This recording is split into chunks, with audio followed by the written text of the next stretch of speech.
Buenas noches, mis hermanos y amigos. Es un gusto saludarlos. Yo soy el pastor Dixon Klinger. Le damos la bienvenida en esta noche a nuestro estudio bíblico de los miércoles. Ahora estamos estudiando el libro de Apocalipsis. Ahora no se asuste.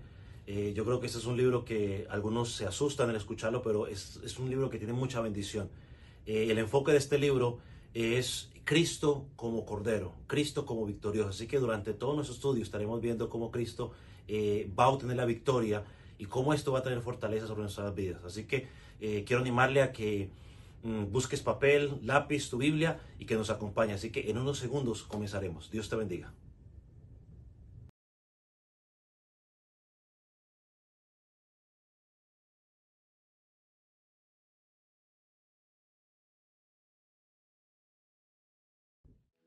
Señor, sino a todo lo que hacemos para tu gloria.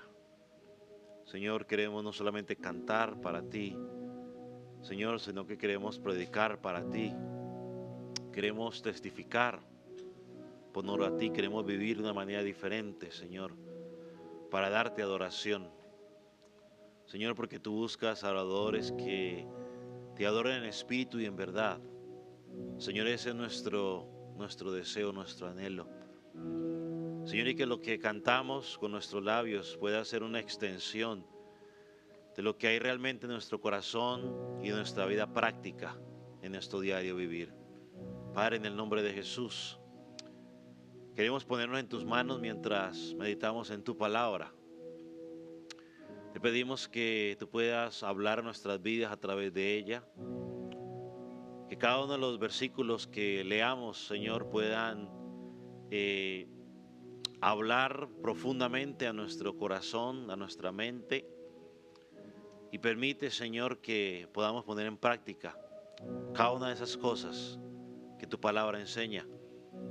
Señor, también oramos por aquellos que no te conocen, para que al predicar tu palabra, tu Espíritu Santo pueda obrar en sus vidas y pueda traer salvación para ellos, que ellos puedan entrar en esa novedad de vida en ti.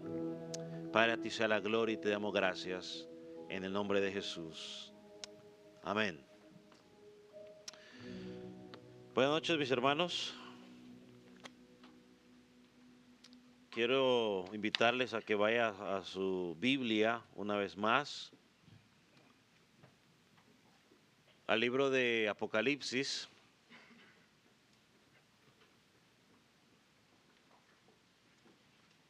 Apocalipsis capítulo 3.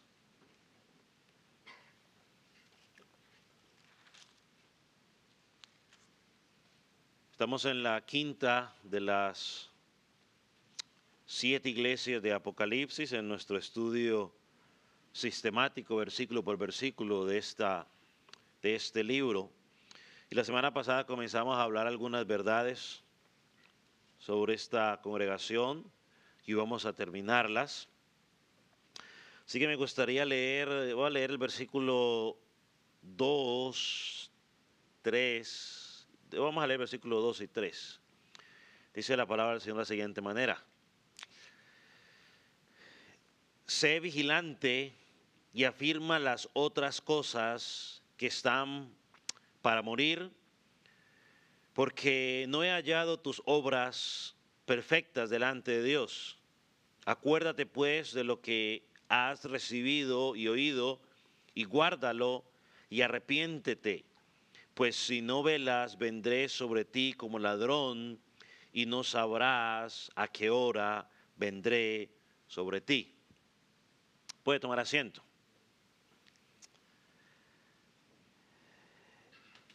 La semana pasada comenzamos a hablar sobre esta iglesia y nos llevaba a meditar, o Dios se presentó delante de ellos como el que tiene los 7 espíritus de Dios y las 7 estrellas. Y dijimos que cuando habla de los 7 espíritus de Dios, está haciendo referencia al Espíritu Santo y cómo el Espíritu Santo es necesario para el funcionamiento de la iglesia. Una de las características que menciona de esta iglesia es pues que tenía nombre de viva pero estaba muerta, Entonces necesitaba el Espíritu Santo para que el Espíritu Santo pudiera hacer la obra, porque no es cuestión de los hombres, no es cuestión de qué más podemos hacer para que la gente esté bien o para que la gente esté cómoda. No se trata de complacencia, ¿no? No estamos en la hora de la radio de las complacencias. Llame y pida la canción que usted siente más cómodo o la que usted le quiere dedicar. No, no era de complacencias, es la obra del Espíritu Santo. Y dijimos que esta iglesia le dice el Señor que, pues, que estaba muerta. Y una de las características que miramos por las cuales identifica que estaba muerta, o algunos de ellos, es porque dice: he hallado que tus obras no son perfectas delante de mí.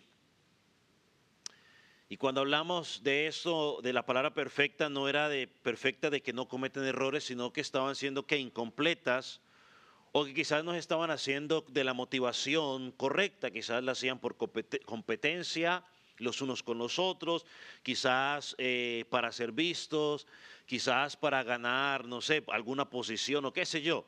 Pero Dios, que conoce las intenciones del corazón, se da cuenta de que las obras no estaban siendo completamente perfectas. Y otra de las características que miramos, la mencionamos en el versículo 4, era de que algunos, o que la gran mayoría, habían manchado sus vestiduras. Solo había un remanente que no habían manchado sus vestiduras. Y dijimos que cuando hablábamos de manchar las vestiduras no estábamos haciendo referencia a que este pequeño grupo estaba viviendo de acuerdo al evangelio que lo rescató. Y el otro grupo ya había manchado sus vestiduras. O sea, poniendo ejemplo lo que dijo el mismo Señor Jesucristo, trayendo a colación lo que enseña Isaías: este pueblo de labios me honra, pero su corazón está ¿qué? Lejos de mí. Y creo que siempre un examen que tú y yo como pueblo de Dios tenemos que hacernos constantemente. Realmente lo que estoy diciendo con mis labios está alineado con lo que hay en mi corazón, o lo que simplemente estoy diciendo en mi corazón es simplemente, en mis labios es simplemente lo que toca que decir, porque mi corazón está en otro lugar. Entonces estas personas habían manchado sus vestiduras. Y Filipenses 1:27 dice: solamente que nos comportéis dignos del Evangelio. Dignos del Evangelio. Y cuando yo pensaba en esto, la semana pasada tuve la oportunidad de estar en una ceremonia de unos oficiales de aquí de Dothan, de policía de aquí de Dothan. Y me recordó esto porque el mayor que estaba dando el discurso a los que estaban ya oficialmente policías de aquí de la ciudad de Dothan, les hablaba a ellos les decía: ustedes tienen que, cada vez que tengan ese uniforme puesto, ustedes tienen que andar representando bien ese uniforme, el uniforme de la policía. O sea, un coronel de la policía le estaba diciendo a estos policías: mire, recuérdense que ese uniforme tienen que representarlo con dignidad, les decía. Y yo pensaba, porque yo me acordaba de Sardis, decía yo: wow. Y la Biblia nos llama a nosotros, lo que él estaba diciendo no es otra cosa sino lo que enseña la Biblia al creyente. Debemos comportar de una manera digna del Evangelio. Luego habló otro representante, no me acuerdo qué cargo tenía, y él les hablaba de la integridad. Les decía la integridad, y una de las cosas que le decía era: mire, cuando ustedes cuando estén solos, les hablaba, aun cuando estén solos, que nadie lo está viendo, ustedes tienen que comportarse como un policía, con dignidad. Yo decía: wow. Y nosotros como creyentes tenemos que hacer lo mismo. Nos vean o nos vean, Nosotros tenemos las vestiduras, la justicia de Cristo. Esa es la vestidura. No es el uniforme ni la placa de policía o del ejército, sino que tenemos las vestiduras de la justicia de Cristo. Más adelante lo vamos a mencionar otra vez. El creyente tiene que andar en todo momento recordando eso. A donde vaya. En el trabajo, usted puede ser ingeniero, doctor, constructor, limpiador, lo que sea. Tiene que recordar, sí, pero primero soy hijo de Dios. Tengo las vestiduras de Cristo. En el campo de fútbol, en cualquier lugar que nos encontremos. Entonces Pablo le decía a los filipenses, solamente comportaos de manera digna del evangelio. Entonces había un remanente que permanecía apartado de todas esas cuestiones, de esa mala conducta. Ahora nos preguntamos, bueno, ¿y cuál es la solución que presenta el Señor para esta iglesia? Les habló de la acusación, pero hay una solución que Él presenta. Y esa solución la encontramos en los versículos 2, 3 y 4 que leímos hace un rato. Y ahí encontramos en esta solución 5 imperativos. Y ya a este punto usted sabe que cuando hablamos de imperativos, estamos hablando de ¿qué? De órdenes. 5 órdenes que nos fueron dadas. No es simplemente una opción, si tú quieres, no. 5 imperativos que vamos a encontrar, y usted se lo va a poner al frente para que usted los pueda ver. Y el primero es, sé vigilante, afírmate, acuerda o recuerda, guarda y arrepiéntete. Esas son las 5 cosas que tenía que hacer esta congregación o estos hermanos que quizás estaban en esa situación en la que se encontraban y que se aplica a nosotros, Iglesia del Calvario, en el 2024. O sea que ellos estaban, a pesar de la acusación que Dios hace de ellos, todavía están en un punto de retorno. Todavía había un punto de retorno. Hermano, y amigo, mientras estés vivo, todavía hay esa oportunidad de retorno. Y yo he tenido la oportunidad, y se lo voy a decir de esta manera, he tenido la oportunidad de que me inviten o que me llamen a hablarle a 2 personas o que están en coma o que están supuestamente ya casi, no sé, bueno, las 2 veces que he ido me han dicho que está en muerte cerebral. Entonces cuando yo averiguaba y decía, bueno, no sé cómo hacer. Porque la gente dice, no, háblele que escucha, hable que escucha, hable que escucha. La oportunidad mientras usted está vivo y está consciente. Porque según muerte cerebral es donde ya el cerebro no controla nada. Eso es lo que tengo yo entendido. Muerte cerebral es que el cerebro ya no controla nada de nada. El respirar suyo es porque su cerebro lo controla. La temperatura de su cuerpo, su cerebro la controla. Lo que usted pueda razonar, su cerebro lo controla. Entonces, si hay muerte cerebral, yo no soy doctor, pero esta es mi conclusión a la que Dixon Klinger, ha llegado. No, yo no soy doctor. Yo creo que esa persona ya no está ahí. Y entonces me han invitado y me dicen, sí, pastor, háblele. No, pues yo puedo hablar, pero creo que es demasiado tarde. Creo que es demasiado tarde. La oportunidad, mi estimado amigo que me está escuchando, te lo digo con amor en Cristo, es ahora que tiene la capacidad de tomar una decisión. Entonces, aunque la iglesia de Sardis había sido descrita como una iglesia muerta, todavía había la oportunidad por ellos. Y lo que se le pedía hacer, mire que no es complicado. No se le pide váyase de rodillas 5 millas, ni aguante o ayune por, no sé, 40 días. Nada del otro mundo. En la música le dicen a uno, mire, vea, lo poco es mucho. A veces uno como músico quiere meter una cantidad de cosas y le dicen, los que saben le dicen, no, lo poco es mucho, no necesita poner tanta cosa. Lo poquitico hace mucho. Mire lo primero que les pide. Lo primero que les dice es, sé qué, vigilante. Literalmente, mantente en continua guardia. Lo preguntamos la semana pasada. ¿Cómo llegó esta iglesia a esa condición? Muy fácil. La gente empieza a descuidarse. Un día que no lo haga, un día que no lo haga, un día que no lo haga. Por eso, porque se cuenta, aquí le dice, sé vigilante. Se habían adormecido porque se habían acostumbrado. Habían entrado una palabra que los que están en países, en otros países, lo acusan mucho a los que estamos por aquí a estos lados. Nos hemos acomodado. Nos sentimos cómodos. Y ese acomodamiento a veces nos impide ser vigilantes. La ciudad de Sardis, yo le dije, había caído, a pesar de que estaba en un lugar donde supuestamente era difícil acceso y era difícil de conquistar, había sido conquistada en 2 ocasiones, y le dije por qué, por su descuido.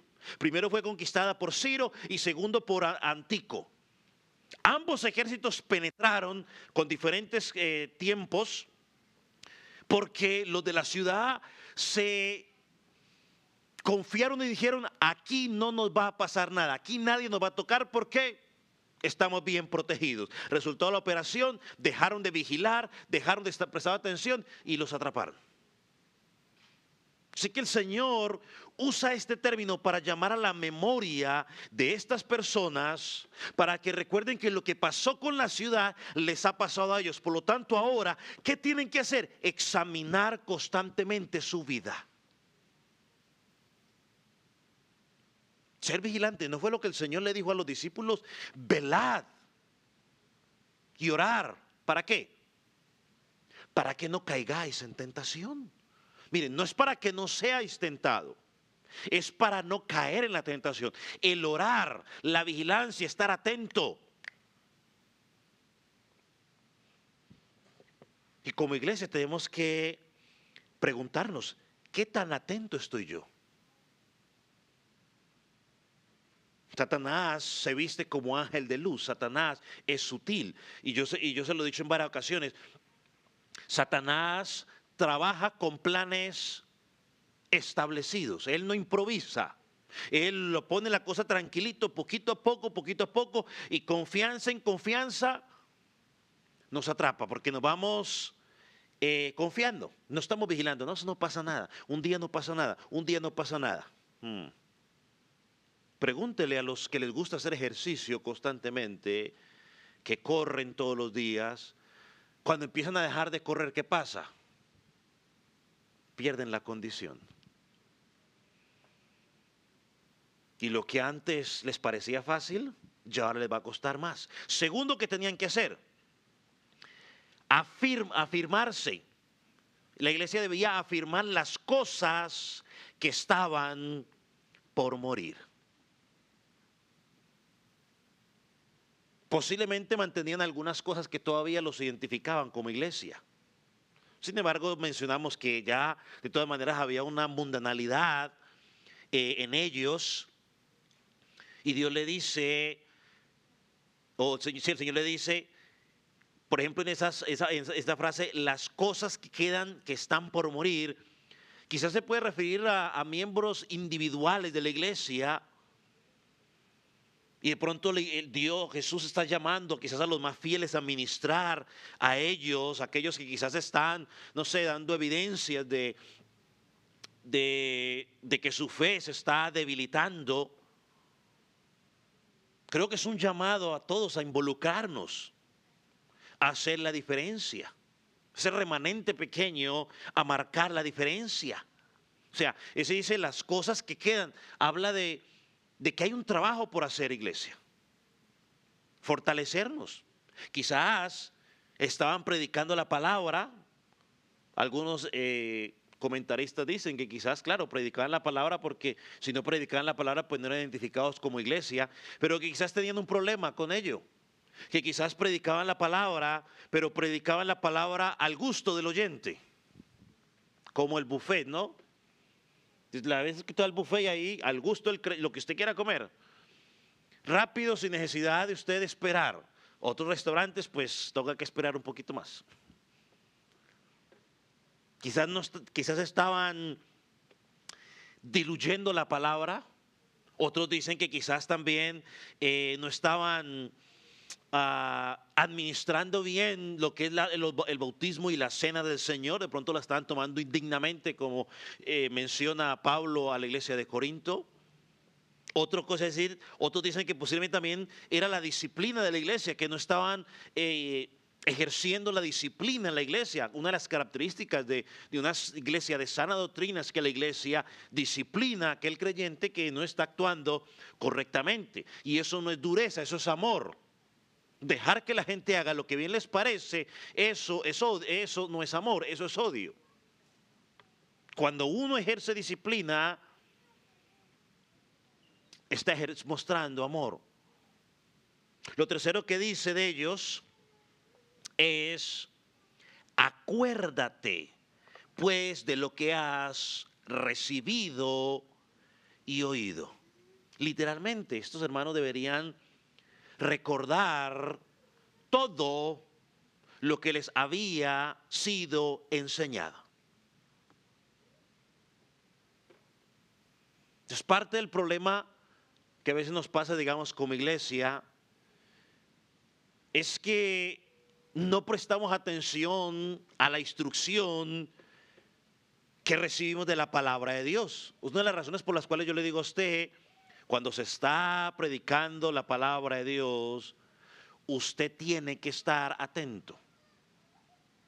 No es tiempo para más nada. Tenemos que estar siempre atentos.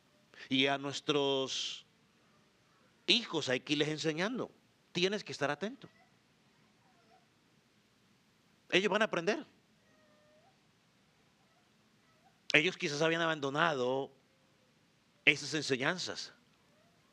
Y mire que dejar a un lado lo que la palabra de Dios nos enseña nos lleva a problemas. Por ejemplo, en 2 Timoteo 1:13, el apóstol Pablo hablando a Timoteo, mire lo que le dice, retén las normas de las palabras sanas que has oído de mí. Esas palabras sanas hablan de qué, de la doctrina sana que va a producir una vida recta. Dice, retén las normas de las palabras sanas que has oído de mí. Si retrocedemos un poco, uno tiene que buscarlo. Solo los que están, para los que anotan, lo pueden mirar luego en su casa. 1 Timoteo, capítulo 1, versículo 9.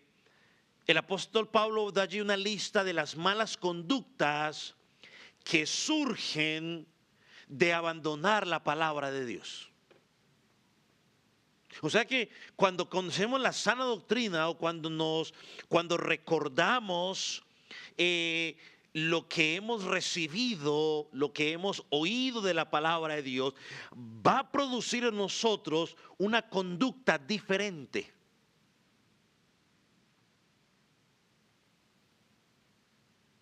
Y cuando vamos, por ejemplo, a 2 Timoteo 4:3, no tiene que buscarlo. Allí nos habla de todo lo contrario, donde el apóstol habla de aquellos que se amontonan a escuchar la palabra, pero para oír lo que ellos quieren oír. Hoy es más fácil en nuestros días, por las redes sociales, porque si usted quiere oír de algo en particular, pues nomás si no busca ya en el tema y se pone a escuchar lo que usted quiere. Por eso a mucha gente le gusta solamente le gusta la iglesia online, ¿no? No quiere congregarse en ningún lado. Mucha gente simplemente quiere que le hablen lo que ellos quieren oír y por eso las falsas doctrinas o los falsos predicadores tienen tanto éxito, porque han encontrado a las personas que quieren oír ese tipo de enseñanza, por eso están allí. Porque si no quisieran escuchar, ellos tendrían que predicar la verdad. Por eso le dice a esta iglesia, recuerda lo que has recibido y oído. Vuelve al principio. Y lo cuarto que tenían que hacer está relacionado con lo que acabo de decir, es guarda todas esas cosas que habéis recibido y oído. O sea, son las dos cosas. Primero, recuérdalo y luego guarda. Y la palabra guardar literalmente o en la práctica vendría a ser obedecer la palabra de Dios en su totalidad. Entonces, si cambiamos la palabra guardar por obedecer, entonces diríamos obedece todas las cosas que habéis recibido y oído. Hermanos, usted no quiere entrar en ese letardo espiritual donde ya pierde interés por las cosas de Dios. Bueno, recuerde y luego obedezca lo que ha aprendido.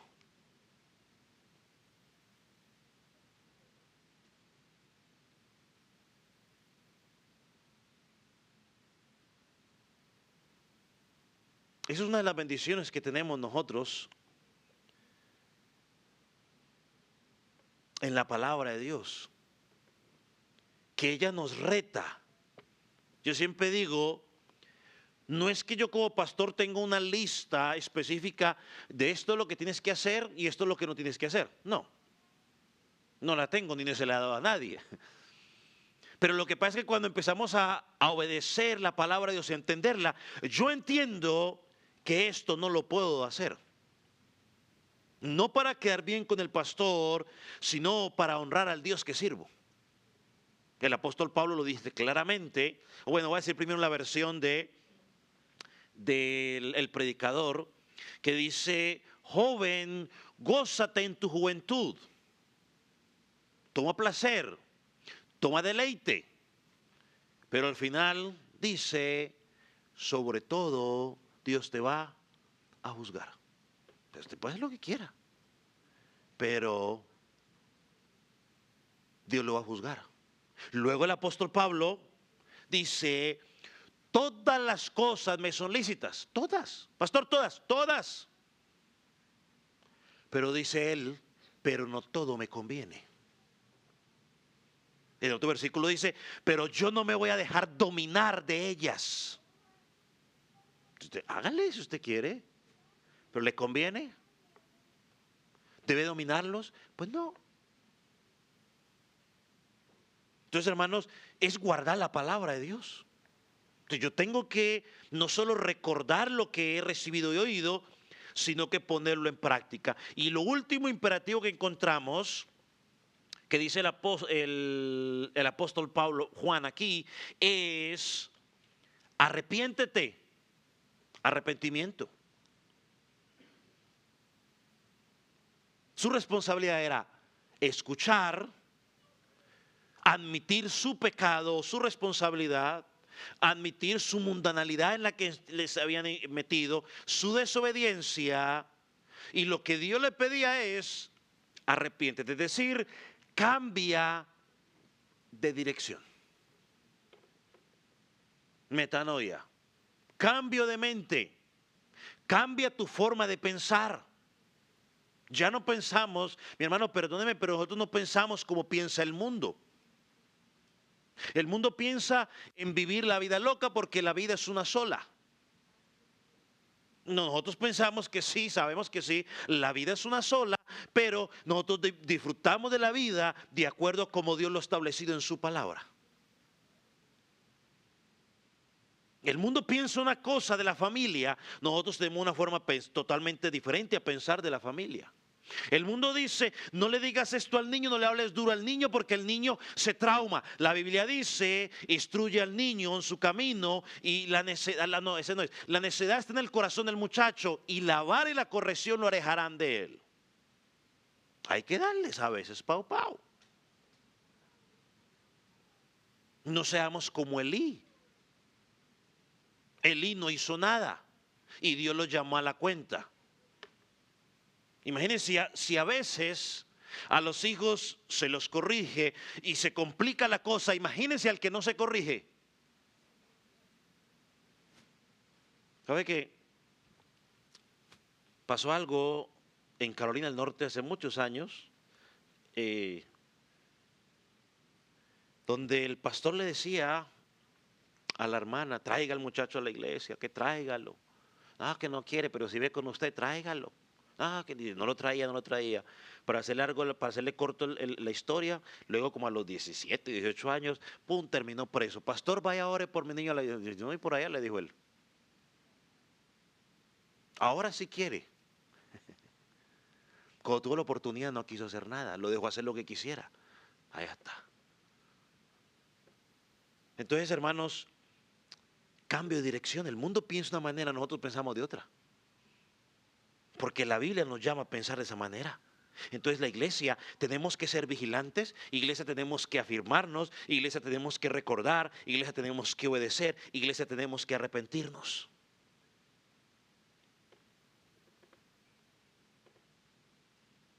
Si estoy equivocado, es necesario dar la vuelta y retomar el camino correcto, que no nos pase lo que a veces nos pasa a muchos por la terquedad cuando vamos conduciendo y vamos por el camino equivocado. No, al ratico, y el ratico se pasa 1 a 2 horas y 2 horas perdido. Porque no queremos cambiar de dirección, nos llenamos de terquedad, esa es la palabra. Entre más nos alejemos, más difícil y más doloroso será el regreso y el arrepentimiento. Es cuando la gente dice, ¿y qué dirán? Que digan lo que quieran, pero si me equivoqué y tengo que dar la media vuelta, pues doy media vuelta y me equivoqué. Es preferible. Pero mucha gente, por estar pensando en el qué dirán, prefieren seguir viviendo en el camino equivocado. Entonces el llamado de Cristo aquí es arrepiéntete. Sé sensible, no endurezcas más tu corazón. Vuelve al camino. Entonces había esperanza para esta congregación. Lo mismo hay esperanza para nosotros todavía. ¿Qué más podemos decir?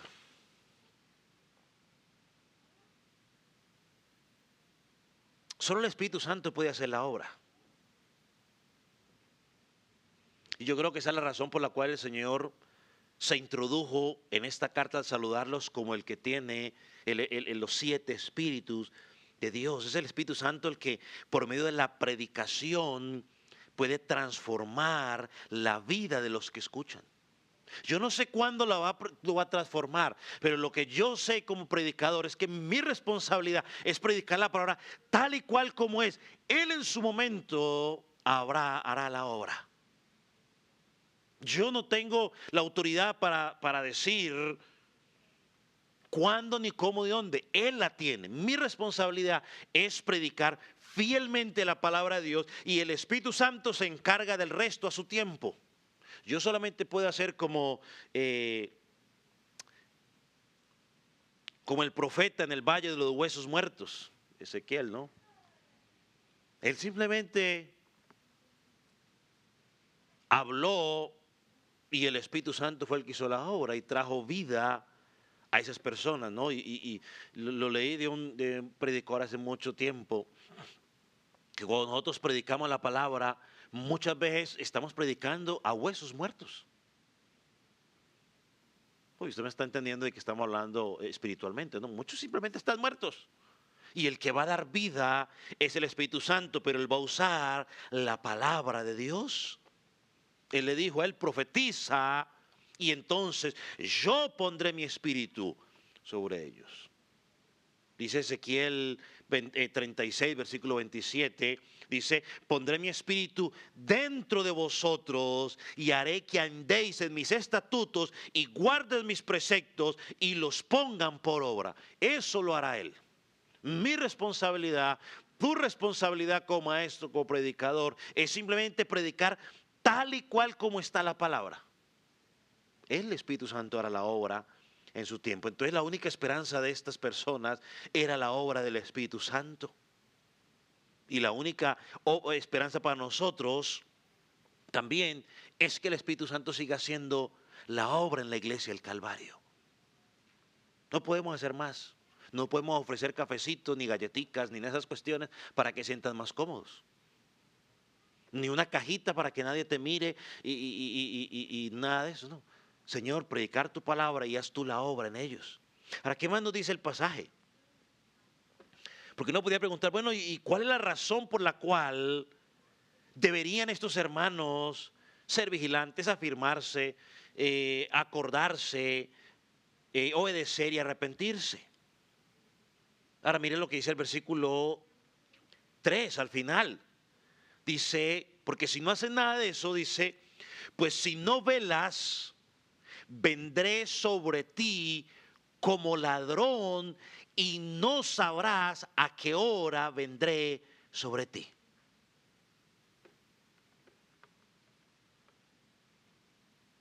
Una vez más, el Señor está tratando de apelar a la memoria de los ciudadanos de Sardis.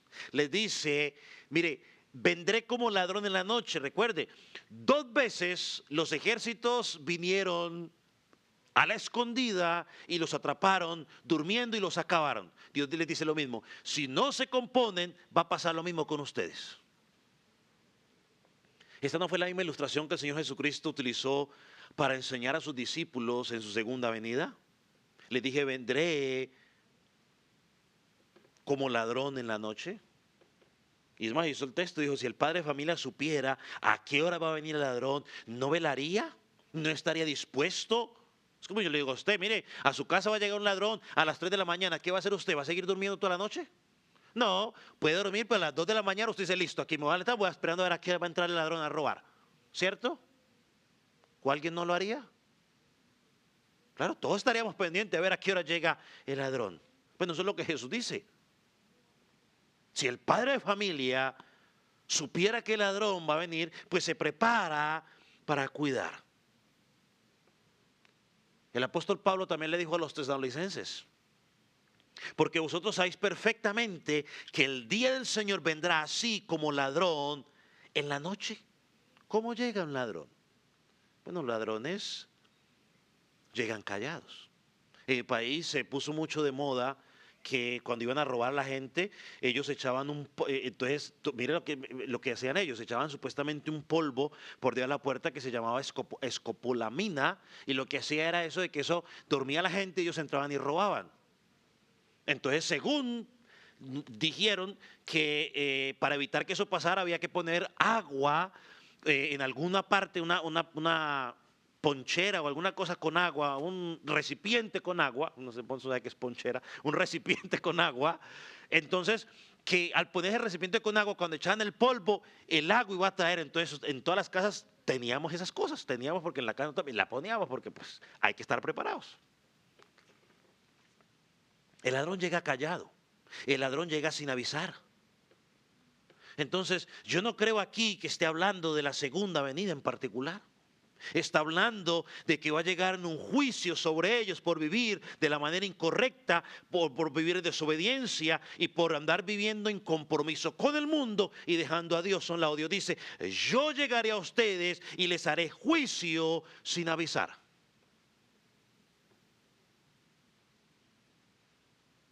Hermano, y si usted y yo vivimos de esa manera, jugando con la gracia y la misericordia de Dios, Dios vendrá un día y hará juicio sobre usted y sobre mi persona. Dios al que toma por hijo, lo disciplina. No podemos pensar que podemos vivir la vida loca, andar en el desorden que andamos sin que nada nos pase. Dios en algún momento va a venir a llamarnos a cuentas. En Pérgamo eran unos cuantos que que retenían la doctrina de Balaán. En Tiatira eran unos cuantos que habían adulterado con Jezabel. Pero aquí en Sardis vemos todo lo contrario. Era que la gran mayoría habían manchado sus vestiduras y estaban viviendo una vida mundana. Y Dios les dice, yo vendré a ustedes, si no se arrepienten, en juicio sobre sus vidas.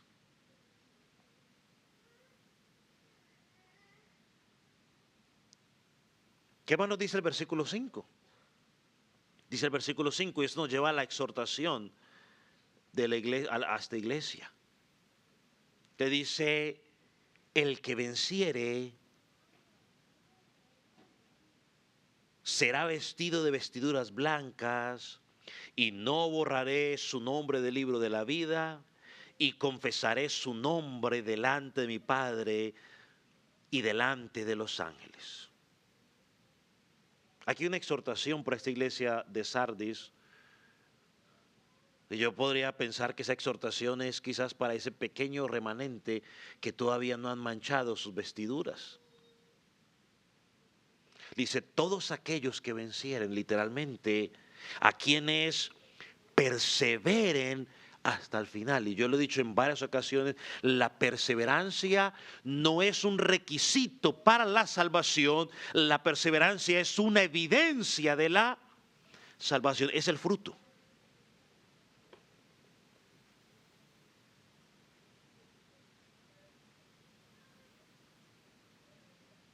Aquellos que perseverando se mantienen velando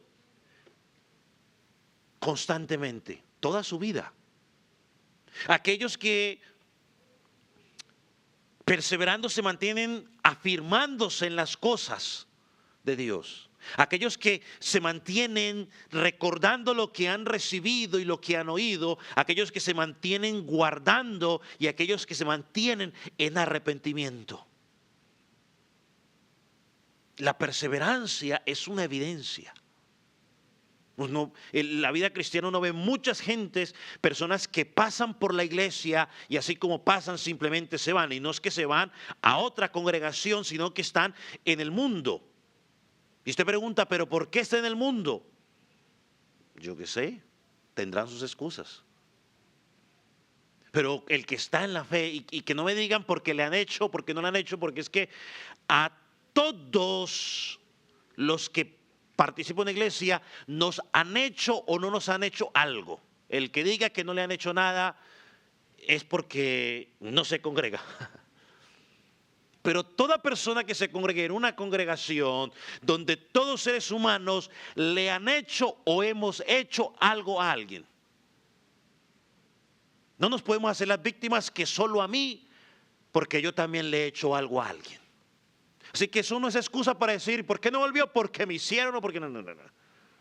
Esto está evidenciando de que su fe no era una fe verdadera, que posiblemente su corazón era duro, era de piedra o era de espinos.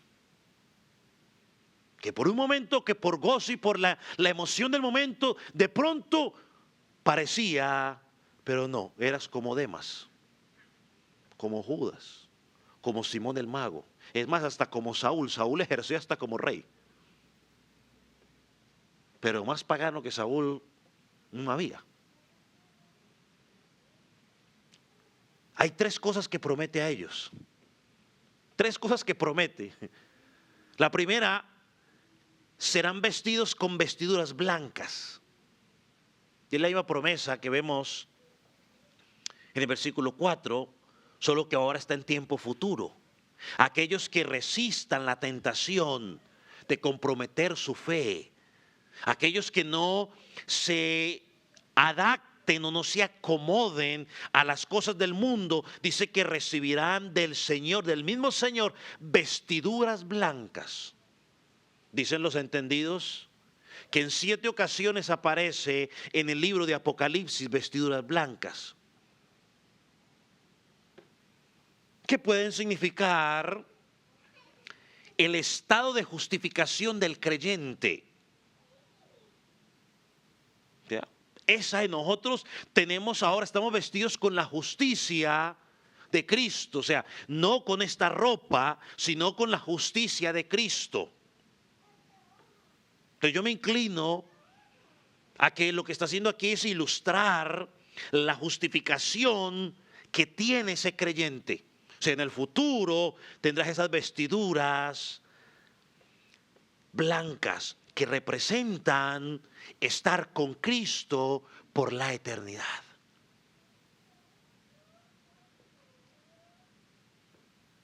Podríamos aplicarlo un poco también quizás a esa glorificación, ¿no? Cuando seremos transformados y estaremos eternamente con nuestro Señor. Eso, el que verdaderamente está en Cristo, el que está en Cristo, al final será vestido. Segunda promesa que el Señor les hace a la iglesia es, dice el versículo, no borraré su nombre del libro de la vida. No es no lo va a borrar. Ahora, esto es mencionado, a veces la gente pregunta, porque en Éxodo capítulo 32, versículo 32, luego de que el pueblo de Israel pecara contra el Señor, haber hecho el becerro de oro, Moisés está intercediendo por el pueblo y le dice: Señor, por favor, perdónalos, o si no los perdonas, pues borra entonces mi nombre del libro de la vida. En el Nuevo Testamento dicen que se menciona explícitamente 7 veces. 6 de esas 7 veces se menciona aquí en Apocalipsis. En Hebreos también aparece. Y ese libro de la vida apunta al registro de todos aquellos que Dios eligió desde la eternidad para salvación. Aquellos que el Padre le dio al Hijo, a quienes el Espíritu Santo vino a llamar, a justificar y en el futuro a glorificar. Y escuche por favor, aquí la promesa del Señor no implica que Él quita Él quita y pone nombres en ese libro. Yo se lo dije un día, eso es, digamos, pues mi postura y lo que yo creo. Si usted cree lo contrario, pues yo se lo respeto y pues está bien. Pero yo no creo que Dios tenga un borrador para estar borra y anote, borra y anote, borra y anote. No. Si lo escribió Él allí, es porque Él aseguró tu salvación. Porque si fuera por mí, me tendría que estar borrando cada rato. Y entonces me arrepentí ahora. Bueno, se arrepentí, ahorita lo pongo otra vez. Al ratico otra vez para afuera. No. Dios no anda ni borra ni quita. Dios no cambia. Hablamos el domingo, ¿cierto? ¿El domingo era? Sí. Él no cambia. Si está en el libro de la vida, ahí estará. ¿Cuándo lo puso? Dice desde la eternidad. A veces uno aprende cosas, porque yo aprendí eso, yo luego dejé de hacerlo, pero yo aprendí que siempre decía, no, y repite conmigo esta oración: y Señor, escribe mi nombre en el libro de la vida. Y entonces hacíamos a la gente, muchas personas les hice que dijeran a Dios que escribiera, no sé si suene quizás muy romántico en el momento, pero si mi nombre está en el libro, escrito en el libro de la vida, no lo escribió ese día que yo dije eso, en la eternidad pasada. Entonces, si Dios te eligió en la eternidad, Él no cambia. Entonces, lo que Él no está poniendo y quitando, ya lo dijimos, Dios nos escogió para su salvación y nos salvará hasta el fin. Eso es lo que Él está afirmando aquí. Que los que son verdaderamente de Él, esos que no han manchado sus vestiduras, ellos van a perseverar hasta el final. Entonces, como van a perseverar hasta el final, tendrán vestiduras blancas, sus nombres no serán borrados de su libro. Esto nos recuerda Isaías 49, versículo 16. No tiene que buscarlo, creo que lo va a poner ahí. Dice: nuestros nombres están grabados en la palma de su mano. Mateo 10, 27 también es un pasaje muy conocido. Dice: nadie los podrá arrebatar de mi mano. Nuestra salvación está segura en el Señor. Y esta debe ser una certeza para el creyente. Estamos seguros en Cristo. ¿Eso significa que hay libertad para vivir la vida loca? No, no hay libertad. Porque la Biblia no habla de eso. No, el que tiene la esperanza de verlo se purifica a sí mismo cada día.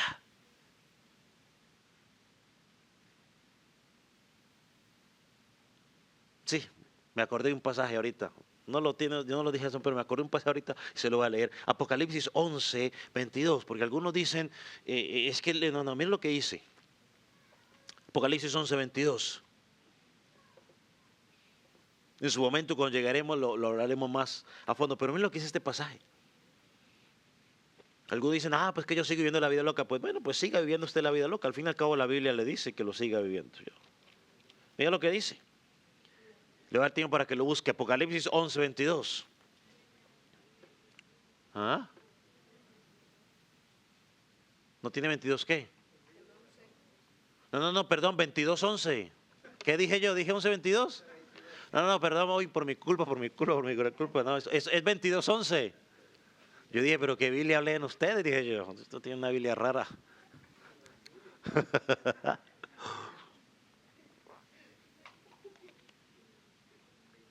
22:11. ¿Ese sí está cierto? Ok, bueno, miren lo que dice. El que es injusto, sea injusto todavía. El que es inmundo, sea inmundo todavía. Pero el que es justo, practique la justicia todavía. El que es santo, santifíquese todavía. Así que si tú estás en Cristo y verdaderamente eres salvo, entonces tú practicas la justicia cada día y tú sigues viviendo en santidad cada día. No hay excusa. Las dos cosas van de la mano. Por lo tanto, la salvación es segura. Entonces, tercera promesa que encontramos en este pasaje para estos hermanos, y para usted y para mí, y es: confesaré su nombre delante de mi Padre y delante de sus ángeles. Eso también nos recuerda las palabras del Señor Jesucristo en Mateo 10:32. Él le dijo: cualquiera pues que me confiese delante de los hombres, yo también le confesaré delante de mi Padre que está en los cielos. Cualquiera, ¿no? Ay, que tú eres cristiano. No, yo no soy cristiano, mi papá me lleva. Bueno.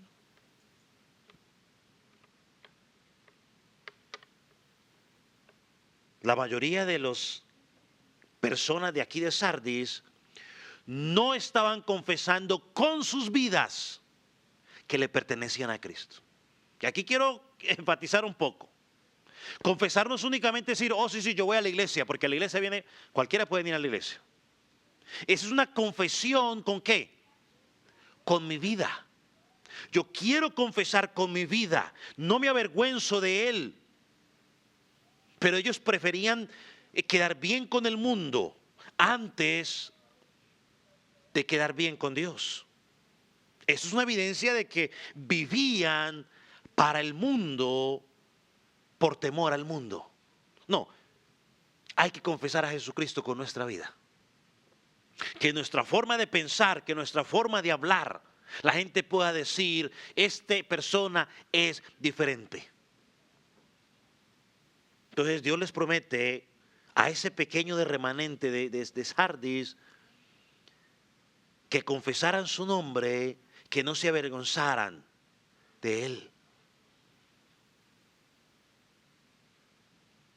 Y una vez más,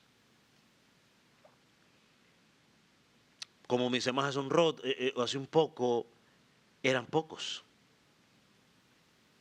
Entonces, 3 promesas, hermano: vestiduras blancas, no borrar su nombre y confesarlo delante de mi Padre y delante de los ángeles. Hermano, qué hermoso.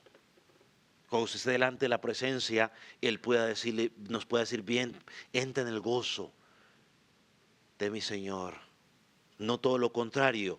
Mateo 7:21, nunca te conocí, apartado de mí, hacedor de maldad. Esas son las 2 únicas palabras que vamos a escuchar.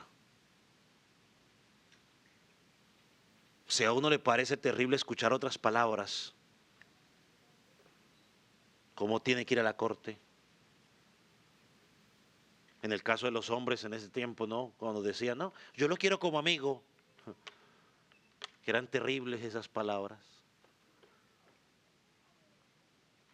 Ahora escuchar, apartado de mí, hacedor de maldad. Pero qué hermoso sería escuchar, entra en el gozo de mi Señor Padre, he aquí tu Hijo. Y termina el pasaje: el que tiene oídos, oiga lo que el Espíritu dice a las iglesias. Hermano, ¿cómo entendemos estas verdades a nuestra vida el día de hoy? Es que tenemos la responsabilidad como creyentes de velar. Como creyentes debemos constantemente evaluar nuestra vida. Todas las áreas de nuestra vida. Como creyente, como esposo, como esposa, como hijo, como hija, como padre, como madre, como empleado, como ciudadano. Debo mantener una constante evaluación de mi vida. No vaya a ser que me pase lo de esta iglesia, que nos dormimos y cuando despertemos es demasiado tarde.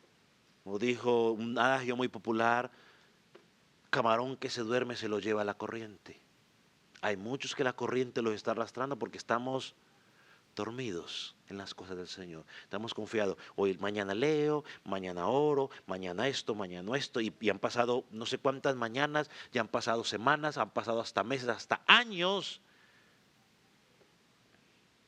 Y estamos tan adormecidos que ni cuenta nos hemos dado que estamos adormecidos.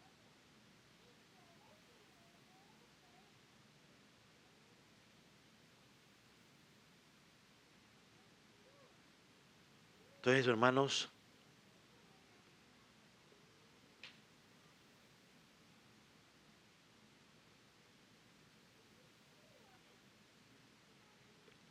debemos vivir de manera digna del llamado que hemos recibido. A los policías les dieron un mensaje muy bonito de vivir de una manera digna como policías de nuestra ciudad. Y muy bien, que lo hagan. Eso está bien, no estoy diciendo que no. Bueno, tú y yo no pertenecemos a las fuerzas militares de Estados Unidos. Pertenecemos a las fuerzas militares del Señor Jesucristo. Debemos vivir de una manera digna. Vamos a orar. Ponga sobre sus pies. O antes de orar, yo quiero que usted allí por un momento le diga al Señor que le ayude a hacer un examen de su propia vida. ¿Cómo están sus vestiduras espirituales? ¿Se está usted contaminando con lo del mundo? Las conversaciones del mundo, las pláticas del mundo, es lo mismo, ¿no? Las acciones del mundo. ¿O usted está manteniendo al margen del mundo como santo apartado del Señor? ¿Está siendo vigilante? ¿Está recordando y guardando lo que ha recibido y oído de la palabra de Dios? ¿Cómo está tu vida de arrepentimiento?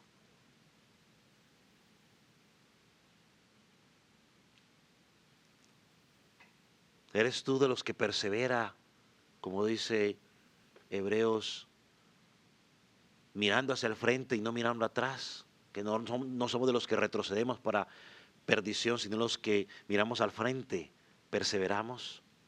¿Cómo está su perseverancia? ¿Cómo está su perseverancia en el servicio? En su comunión los unos con los otros. En la oración, en el estudio de la palabra.